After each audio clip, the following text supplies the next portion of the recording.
I've just been rehearsing the Ninth Symphony by Shostakovich. Now, here's a question for you. When you hear someone speak of the Ninth Symphony, what do you immediately think of?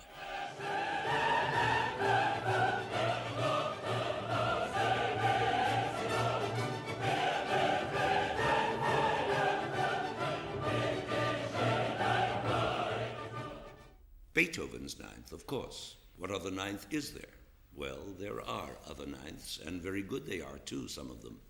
But they exist, it would seem, in spite of the fact that for over 150 years there has been a kind of mystique about ninth symphonies, ever since Beethoven's, which must have seemed like the last word on the symphonic subject back then in 1823. It's true that Franz Schubert, a few years later, did write a Ninth Symphony, a masterpiece, in fact, but he didn't know it was because it was never played during his lifetime. Besides, he wasn't counting, he just poured them out one after the other. But then came Schumann and Brahms, who never got past 4 symphonies each, so that they never had to face the awesome problem of following in Beethoven's giant footsteps. But then, moving right along, came Bruckner, who did reach his ninth, a great one. But he didn't live to finish it. And so by the time Mahler arrived at his ninth, we're now in the 20th century, Mahler found himself trapped in a veritable Ninth Symphony complex. His superstition about Ninth Symphonies was now so great that he tricked himself by calling the successor to his Eighth Symphony a song cycle, actually a symphony for voices known as Das Lied von der Erde. But he gave it no number, and only then did Mahler feel free to write his official Ninth Symphony, his super symphony, his last will and testament, because it was statistically his 10th. See? Amazing the lengths to which an artist will go in the cause of self-deception.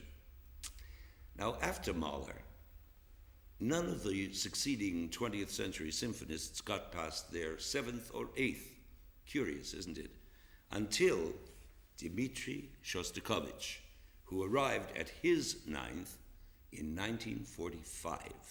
At that moment, he was the hottest composer on earth, the one internationally adored composer whose every new work was anticipated like the latest colossal Hollywood movie, especially back in those dramatic days of the war, with the emotional alliance of the West with the Soviet Union.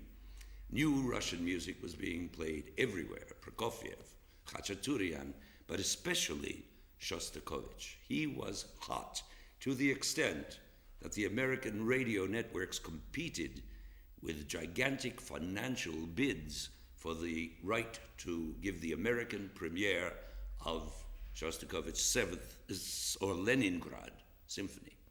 P.S. NBC won, and Toscanini played it. Well, here is this famous great Shostakovich faced with writing his 9th Symphony. What a challenge, especially for a composer who adored Bruckner and Mahler, and Schubert and Beethoven. But the larger challenge was this, that in that year of 1945, the war was finally over and evil crushed. The moment seemed to call for a super ninth, a ninth of ninths, a massive musical equivalent to War and Peace or whatever. It was virtually a commission from Stalin himself. But here the mystique of the number 9 exerted itself in an odd way, so typical of Shostakovich. He didn't avoid writing one out of either humility or superstition. He simply wrote the least predictable and most surprising ninth that exists. Short, hilarious, circusy, an all-out fiesta, gleefully proclaiming, "Hurray, the war's over."